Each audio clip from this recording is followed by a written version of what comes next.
This is iFIBER 1 News. Here are today's top stories. Washington State Governor Jay Inslee announced Friday he will seek the 2020 Democratic presidential nomination. A former military dog got a hero's goodbye during a funeral at Wenatchee's Veterans Hall on Friday. The Elmira Cooley Heartline Warriors boys basketball team played their first game of the state 1B tournament in Spokane against the Naso Comets on Thursday night.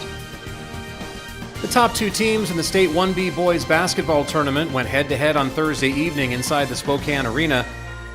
From the iFIBER 1 newsroom, this is iFIBER 1 News. And it starts now.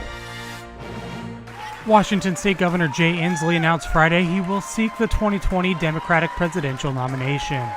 The 68-year-old governor is launching his bid in Seattle following recent visits to the first primary state of New Hampshire and the early caucus state of Nevada. Inslee is the first governor to join a Democratic primary that has been dominated by senators. Inslee acknowledges his underdog status but says his emphasis on combating climate change will set him apart. And now it is time for our nation to set a new priority. So I am announcing today that I'm a candidate to become the next president of the United States. I do so because this is truly our moment. It is our moment to solve America's most daunting challenge and make it the first, foremost, and paramount duty of the United States, and that is to defeat climate change, to put the greatest threat to our existence, to our economy, to our health, at the very top of the nation's agenda. This is our moment to reinvent our economy, creating millions of jobs in every state, in every community, urban and rural, across America. Inslee promises substantial investment in clean energy sources that can reduce American dependence on fossil fuels, but emphasized he's not a one-issue candidate. Inslee argues that no presidential candidate has hinged a campaign as heavily on climate and environmental policy as he will. He plans his first trip as a candidate to Iowa next week with events geared to climate issues. This is Joe Utter for iFIBER 1 News. This segment is brought to you by... Change doesn't have to be complicated. With a low-profile microwave hood combination that's ready to install right out of the box. It fits in the same space as your under-cabinet hood, so you can get your microwave off the countertop and make space for the routines worth keeping. The low-profile microwave hood combination from the #1 selling appliance brand in the USA. Whirlpool Appliances, now available at More Furniture in Ephrata. A former military dog got a hero's goodbye during a funeral at Wenatchee's Veterans Hall on Friday. Leary was a German Shepherd who was held in high regard for his service as a weapon and bomb-sniffing dog at a naval station. The canine succumbed to cancer in January. Stephen Mabes was Leary's handler for 4 years. So I retired from the Navy in 2009.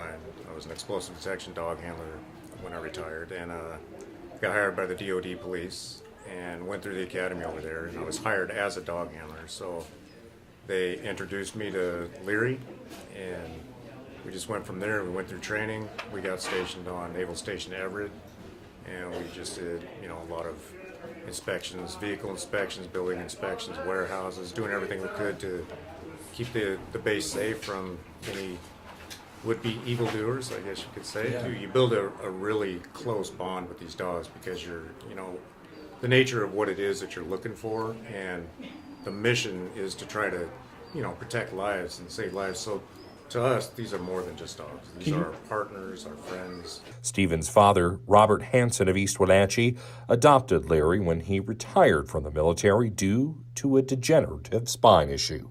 He was the sweetest dog, and we had never been dog owners prior to this, and he's just the sweetest dog. Speakers were emotional at the podium as they spoke about Leary's career as a dedicated guardian.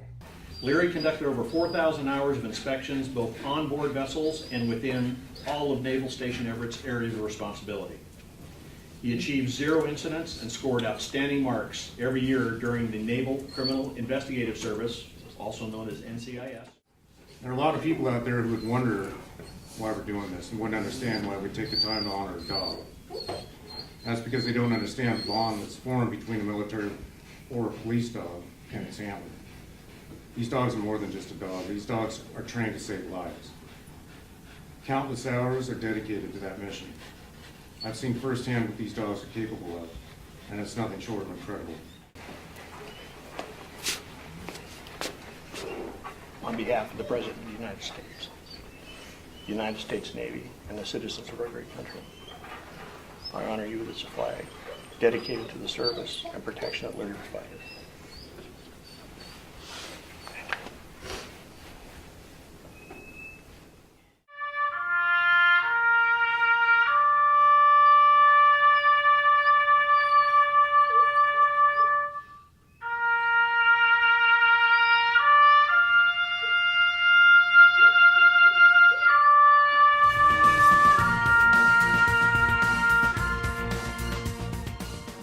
This segment is brought to you by Your taste buds bored? Well, then bring them to Jay's Teriyaki. Not only does Jay's have a variety of teriyaki dishes, they also offer mouth-watering salads and sides. Call Jay's 509-764-5155. Jay's Teriyaki, located at 123 East Broadway in Moses Lake, because it's all in the sauce.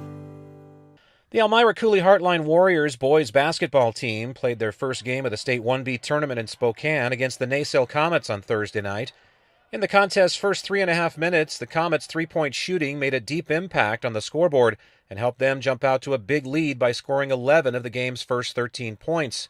But the mighty Warriors didn't get frazzled by the early damage created by all of Naysale's long-distance rocks and swiftly countered the Comets' offensive by going on a 12-2 run to close the quarter and take their first lead of the game, a lead they would never relinquish for the remaining 24 minutes. ACH extended their run by 4 more points to open the second quarter and finished the first half with a lead of 28-16. In the second half, the Warriors continued to crush the Comets with their rebounding and dominant interior play, upping their advantage to 21 points after 3 quarters before coasting to an impressive 54-37 victory. The win advances 7th-seeded ACH to Friday's semifinal round for a matchup with the tournament's number 6 seed, the Yakima Tribal Eagles, with the winner moving on to the championship game on Saturday. Reporting for iFIBER 1 Sports, I'm Chris Hansen.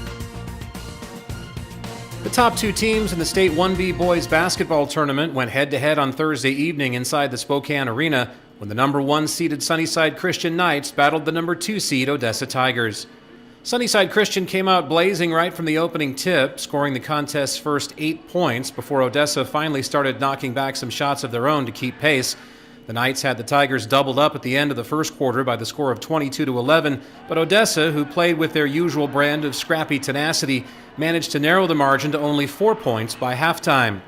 In the second half, however, the Tigers' scoring paws were largely put on ice, while their gritty determination became the bewildered victim of a perpetually mesmerizing display of offensive symbiosis by Sunnyside Christian's rotating 5-man ensemble. The Knights' precision passing and uncanny, almost extrasensory ability to find each other on the hardwoods helped them tilt the score to a lopsided depth which Odessa would never be able to solve.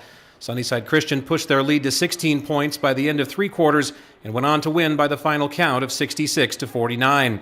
The Knights never trailed in the contest and held junior guard Ryan Moffett to only 19 points, this after he scored a tournament record-setting 48 points on Wednesday against the Nia Bay Red Devils. The Tigers' loss moves them into the secondary bracket for a game with the number 11 seed Riverside Christian Crusaders tomorrow afternoon. The best Odessa can now hope to finish at state is 4th place, while Sunnyside Christian's hopes of claiming a 7th ever championship remain alive and well, as the Knights will next face the tourney's number 5 seed, the Muckleshoot Tribal Kings, Friday night. Reporting for iFIBER 1 Sports, I'm Chris Hansen. This is iFIBER 1 News. For more information on these stories and other news, visit us online at ifiber1.com or check us out on Facebook.